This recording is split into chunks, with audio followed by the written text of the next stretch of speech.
On our previous episode, our riders traveled through the rice granary towards the longest mountain range of the country.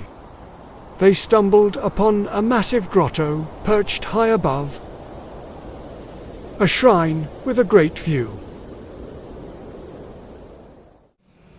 Now they continue on their journey through the Sierra Madre, a mountain range not just beautiful, but legendary. Home to countless creatures, many of them endangered, some of them invisible, some of them probably watching from the trees.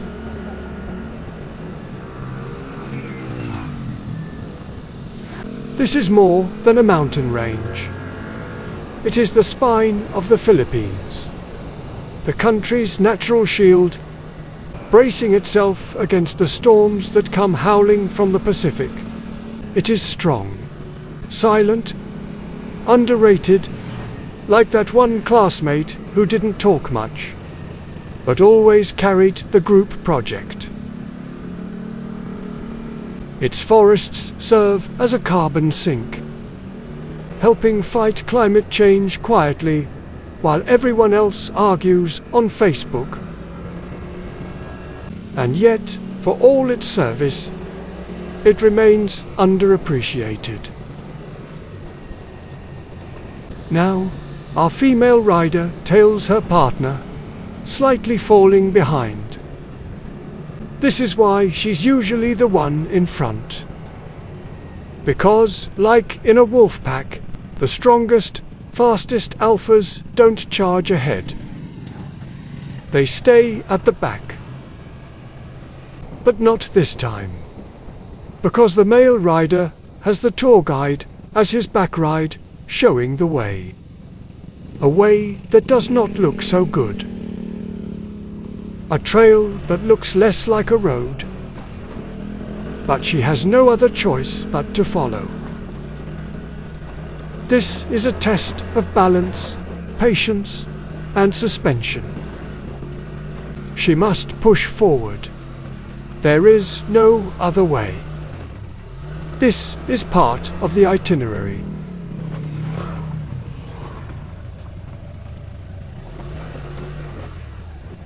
Even though her tires are screaming, her soul slightly leaving her body, she tries her best to catch up.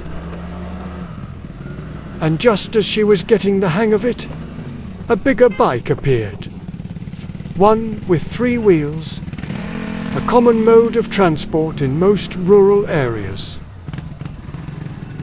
They politely share the road. And so, she charges forward, determined. She goes on to catch her companions.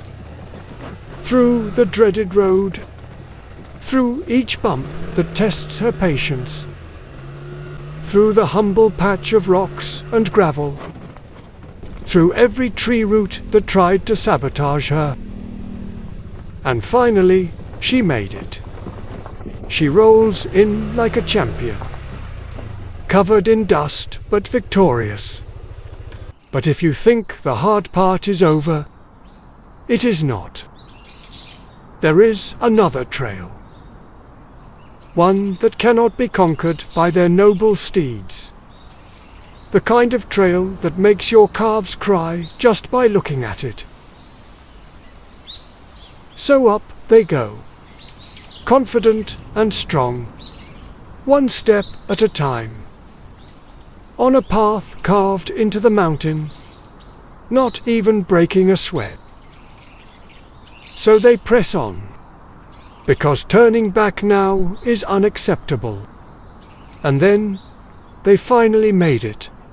Sweaty, dusty, 4 years older, but alive. All that effort for a hidden eco-park tucked away at the top of the mountains. And the view is the vast Pacific Ocean, spread out in front of them, like a giant blue reward.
Now, our riders head back down the trail they just conquered.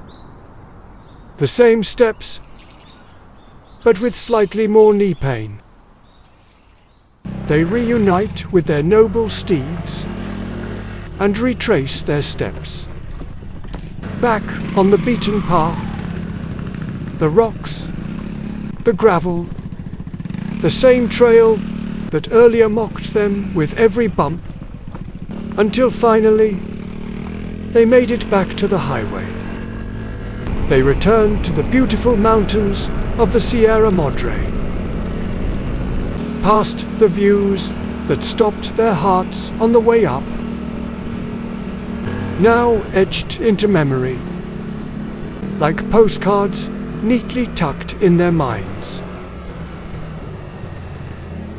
Past the beautiful mountain, where shadows whisper secrets, and every tree looks like it's been silently judging tourists for decades.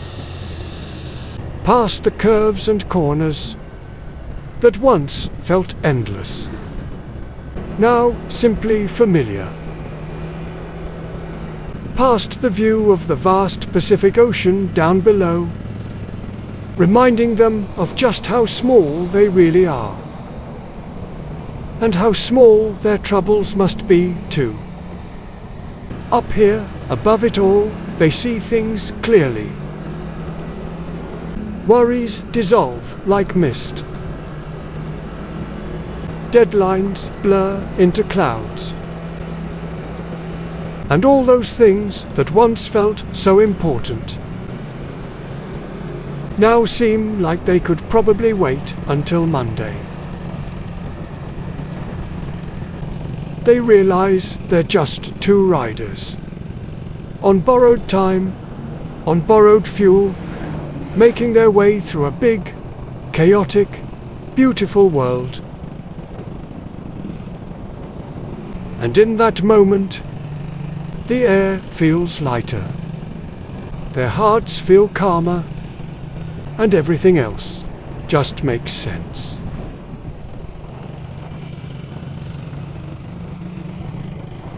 Well, almost everything. Because just as enlightenment settles in, reality strikes back.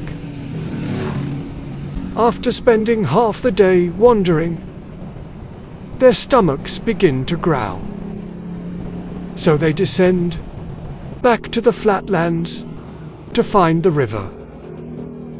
The river named after pumpkin, Calabasa River. It stretches just beside the road. They find a nice, cozy spot to rest and eat.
And now, as the sun begins to set, our riders head back home. The road stretches before them. Familiar now, less daunting, and a little less bumpy. They chase the sunset back to where they belong. Their hearts are full of memories, because somewhere between the gravel and the sky, they found something. Something real, and something worth doing again.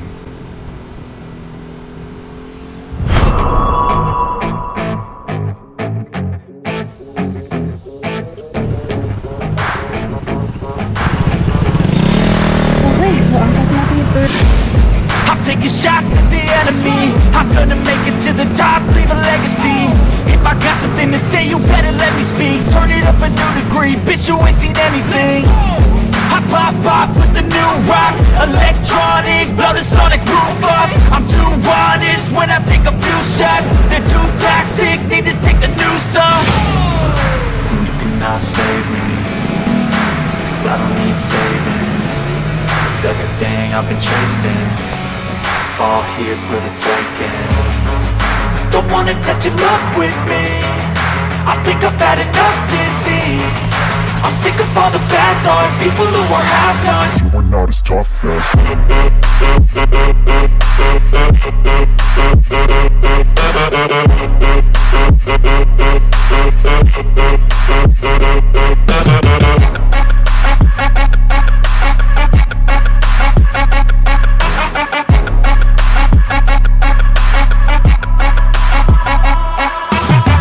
I'm back, you know that I never left. I got tracks and some music that you never guess. I don't slack, don't lose, learn your lesson yet. When I get to choose what I do, I'm like a weapon. I'm not sharp as many, but got heart. I'm ready to change scars to envy, to win large and plenty. I like to play fast, never change back. Calling out, I'll pay back, 'cause I'm great at that. Oh, you cannot save me, 'cause I don't need saving. It's everything I've been chasing, all here for the taking. Don't wanna test your luck with me, I think I've had enough disease. I'm sick of all the bad thoughts, people who are half-nots. you are not as tough though. Don't wanna